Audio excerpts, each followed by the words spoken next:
एखाद्या व्यक्तीच्या मालकी हक्काची जागा आणि त्या जागेवर अतिक्रमण करण्याचा हट्ट। जागा एका व्यक्तीची पण ताबा मात्र दुसऱ्याचाच। आपण अनेकदा बघतो की जमिनीच्या वादातून भांडण होतात। कधी कधी साधा वाद विकोपाला जातो आणि त्याचं रूपांतर क्रोर्यात होतं। इतकंच नव्हे तर माणुसकीला काळीमा फासणाऱ्या घटना घडतात। अशाच एका क्रूर घटनेने छत्रपती संभाजीनगर हादरले आहे। आई लहानपणापासून आपल्या मुलाला चांगलं वळण लागावं म्हणून चांगल्या वाईट गोष्टींचा फरक समजावते, वाईट वागणुकीपासून सावध करते, प्रत्येक चुकीवर रागावते। पण या घटनेत तर उलट घडलं आहे। स्वतः एका आईनेच मुलाच्या हातात चाकू देऊन खुनास प्रवृत्त केलं। ही माणुसकीला काळीमा फासणारी घटना घडली आहे। या घटनेत दुसऱ्या आईला तिच्या एकुलत्या एक मुलाचा जीव गमवावा लागला आणि त्या मृत मुलाची 2 लहान लेकरं बापाविना पोरकी झाली। काय आहे नेमकं प्रकरण, चला सविस्तर जाणून घेऊया।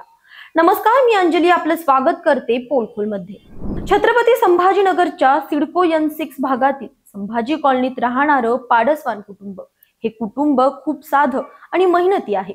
घराचे मालक रमेश पाडसवान वय 60 हे एक छोटंसं किराणा दुकान चालवतात। त्यांच्या सोबत राहतात पत्नी मंदाबाई वय 53, एकुलता एक मुलगा प्रमोद वय 38, सून रोशनी वय 30 आणि 2 नातवंडे, मोठा रुद्राक्ष वय 17 आणि छोटा वेदांत अवघा 3 वर्षाचा। हे कुटुंब वर्षानुवर्षे इथेच राहत आणि घरासमोर एक पडीक जागा आहे जी त्यांनी सिडको कडून विकत घेतली आहे। ही जागा त्यांची मालकीची आहे पण ती अजून रिकामीच पडलेली आहे। शेजारच्या निमोणे कुटुंबाचा या जागेवर डोळा होता। गेल्या 3 वर्षापासून ते या जागेवर अतिक्रमण करण्याच्या प्रयत्नात होते। गणपती उत्सवात ते इथेच गणपती बसवायचे, ढोल ठेवायचे आणि छोट्या मोठ्या गोष्टींवरून जागा आपलीच असल्यासारखं वागायचे। इतकंच नव्हे तर ते पाडसवान कुटुंबाशी जातीवरूनही वाद घालायचे। पाडसवान कुटुंबाने त्यांच्या त्रासाला कंटाळून 11 वेळा प्रशासनाकडे तक्रार देखील केली होती, पण निमोणे यांच्या राजनैतिक संबंधामुळे त्यांच्या तक्रारीकडे प्रशासनाकडून दुर्लक्ष करण्यात आल्याचं देखील सांगण्यात येतंय।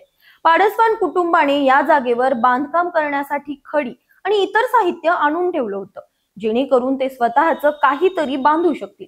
पण निमोणे कुटुंबाला हे कसं पटेल? ते स्वतः या जागेवर शेड बांधण्याच्या तयारीत होते। 22 ऑगस्टला दुपारी 12 वाजेच्या सुमारास निमोणे कुटुंब, काशीनाथ निमोणे वडील, शशिकला निमोणे आई आणि मुले ज्ञानेश्वर, सौरभ आणि गौरव हे 5 जण पाडसवान कुटुंबाच्या जागेवर येतात। ते सरळ सांगतात, ही खडी बाजूला करा। पाडसवान कुटुंबाने नकार दिला कारण जागा त्यांची होती। इथून सुरू झाला वाद।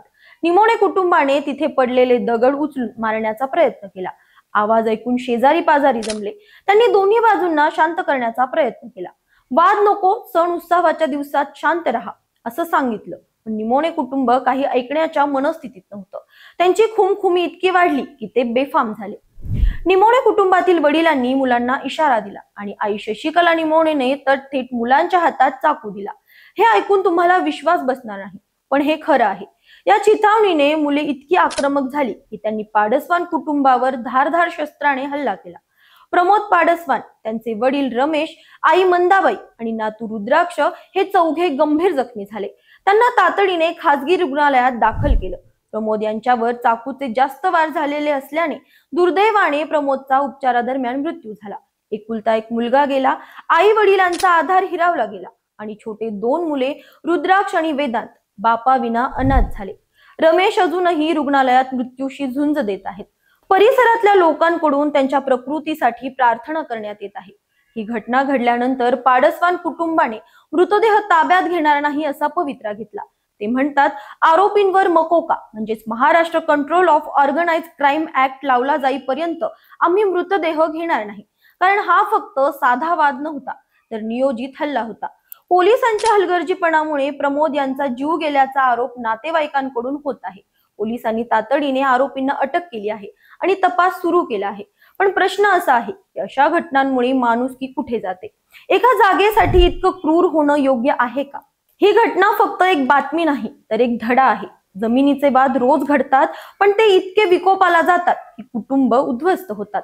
आई वडिलांनी मुलांना चांगलं शिकवायचं असतं, पण इथे तर आईनेच स्वतः हिंसेचं हत्यार दिलं। तुम्हाला काय वाटतं? कमेंट मध्ये तुमचं मत नक्की सांगा। अशाच माहितीपूर्वक व्हिडिओसाठी आमच्या चॅनलला लाईक, सबस्क्राईब आणि शेअर करा।